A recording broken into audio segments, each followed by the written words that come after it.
ভণ্ড প্রতারক হইতে সাবধান, জেনে বুঝে শুনে কাজ করুন। আসসালামু আলাইকুম প্রিয় দর্শকবৃন্দ। সতর্কতা, পাওয়ারফুল, সাবধান। এই চ্যানেলে প্রবেশ করার আগে নিজেকে প্রস্তুত করুন। আমল কোনো খেলনা নয়, এটা শক্তির পথ, যা ভুল হাতে গেলে ধ্বংস ডেকে আনে। কিছু আমল এমন আছে যেগুলো করতে বেশি সময়ের প্রয়োজন হয় না, অনেক জ্ঞানের অধিকারীও হতে হয় না। কিছু এগুলোর ফজিলত অনেক বেশি, যেগুলো বান্দার আমল আমাকে ভারী করে। আগে মনোযোগ দিয়ে দোয়া বা সূরাটি শুনে নিন, অনেক উপকারে আসবে।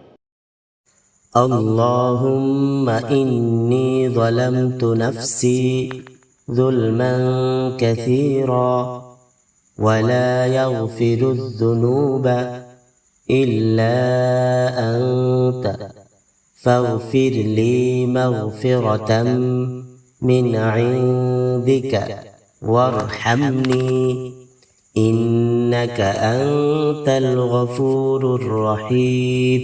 দোয়া মাসুরা হলো নামাজের শেষ বৈঠকে আত্তাহিয়াতু ও দরুদ পাঠের পর সালাম ফেরানোর আগে পড়ার জন্য একটি অত্যন্ত গুরুত্বপূর্ণ দোয়া। এটি আল্লাহর কাছে তাওবা করা এবং রহমত কামনা করার দোয়া হিসেবেও অত্যন্ত ফজিলতময়। হজরত আবু বকর রাদিয়াল্লাহু আনহু থেকে বর্ণিত, রাসূল সাল্লাল্লাহু আলাইহি ওয়াসাল্লাম তাকে নামাজের মধ্যে পড়ার জন্য এই দোয়াটি শিক্ষা দিয়েছিলেন। উচ্চারণ হলো, আল্লাহুম্মা ইন্নী জালামতু নাফসি জুলমান কাসীরা ওয়ালা ইয়াগফিরুল জুনুবা ইল্লা আনতা ফাগফিরলি মাগফিরাতাম মিন ইনদিকা ওয়ারহামনি ইন্নাকা আনতাল গাফুরুর রহিম।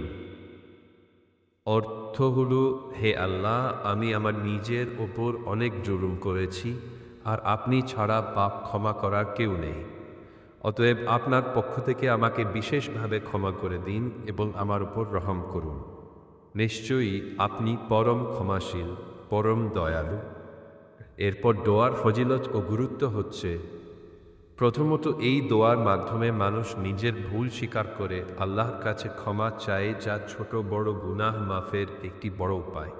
দ্বিতীয়ত, রাসূল সাল্লাল্লাহু আলাইহি ওয়াসাল্লাম নিজেও এই দোয়াটি নিয়মিত পড়তেন, তাই এটি পড়লে নামাজ আরও পরিপূর্ণতা লাভ করে।